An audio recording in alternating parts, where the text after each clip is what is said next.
Allah Azza wa Jal, He says, فَإِذَا قُضِيَتِ الصَّلَاةُ فَانْتَشِرُوا فِي الْأَرْضِ وَابْتَغُوا مِنْ فَضْلِ اللَّهِ وَاذْكُرُوا اللَّهَ كَثِيرًا لَعَلَّكُمْ تُفْلِحُونَ. Translate, Habib. Allah the Exalted says, "Then when the Jumu'ah Salah is ended, you may disperse through the land and seek the bounty of Allah by working, and remember Allah much that you may be successful." Right. So Allah subhanahu wa ta'ala in this verse, which is part of Surah Al-Jumu'ah in the last verse, when He had prohibited on the people the transactions during the dhikr of Allah, that is the khutbah and the salah, then after that Allah is saying that if you finish, then you can straight away to go and seek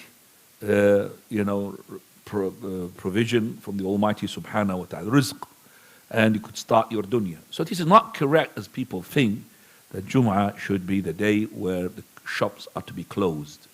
That's not correct.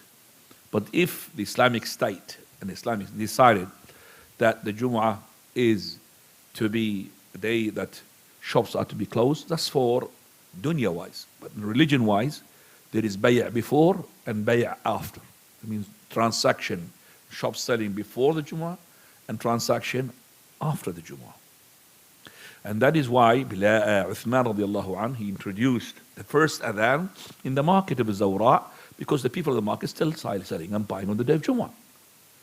And to make them ready, so he made this adhan well before the actual adhan in order to tell them, make your last transactions, we're getting close to the Jumu'ah. So you could go home and have your ghusl and all of that. That's why that adhan was introduced. But now there is no need for that adhan because we have now, alhamdulillah, transmissions and all of that. طيب. So here the ayah says to us, you can straight away start to bargaining and shopping and all of that after the Jumu'ah. So during the Jumu'ah, there's no selling or buying. Am I allowed to sell and buy if I'm a healthy person, man, whom the Jumu'ah is compulsory upon them during the Jumu'ah? No. Is the transaction is invalid regardless whom he sells? No. It's only invalid upon the person whom the Jumu'ah is compulsory upon him. So if it is a wife of the person who is doing the Jumu'ah is opening the shop, no problem. And if it is the children who has got no Jumu'ah, they are running the shop, no problem. If it is a disbeliever who is running the shop, there's no problem. So all of that is allowed. It's only the one whose Jumu'ah is obligatory. Now, when they sell, are they allowed to sell a person whom the Jumu'ah compulsory upon him? No.